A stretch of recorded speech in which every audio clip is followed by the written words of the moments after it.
Ayan, good morning. Since malamig ang panahon, naghahanap tayo ng pagkain na pwedeng pangpainit ng katawan or pamataas ng blood pressure. Kaya bagay na bagay ang ating breakfast ngayon dahil malamig nga ang panahon.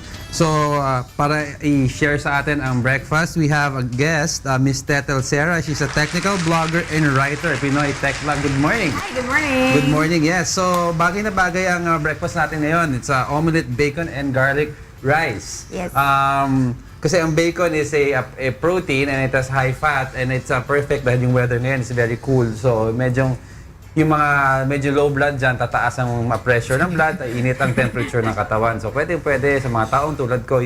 Anyway, can you talk about why bacon and egg and rice?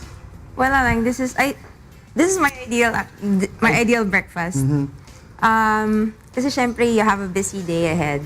Tapos, kailangan talaga, kailangan heavy yung breakfast mo. So, para as the day progresses, hindi ka na masyadong gutom. Oo. Tsaka, since nagsusulat ka lagi, your mind works best kapag nakapag-breakfast ka ng maayos. So, mukhang wala ka pang sakit. So, kaya kumain ng bacon. Oo. Anyway, sige, share with us yung ingredients ng yung breakfast. Okay, so for this, for my omelette, bacon, and garlic rice, we have egg and cheese, and onions. We have also a little bit of salt. We have bacon, garlic fried rice, and of course, cooking oil. Hindi naman natin maluto without the cooking oil. Okay, and nutritional facts ito. Ang computation nito kasi is without the garlic rice yet. But if you were to add the garlic rice, just add 350 calories. Right. But otherwise, the calories of this dish is how many? Total calories, amount per serving is 216 grams. Yes, okay. And Calories is 458. that's without the rice, Yes. Okay. And the calories from fat is 329.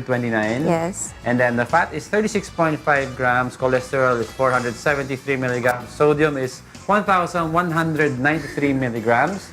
Potassium, 412 milligrams. Carbohydrates, only 6.4 without the rice. And protein is 25 grams. Right. Yon. So, remember, if you want to add garlic rice, plus 350 na po yan. But otherwise, you could just eat that with the egg, di ba? Yes, of course. But then, what's a Filipino breakfast without the rice? Without the rice, of Yes. course. Ayun. So, guys, abangan natin ang atin healthy breakfast. Bacon, egg, and rice.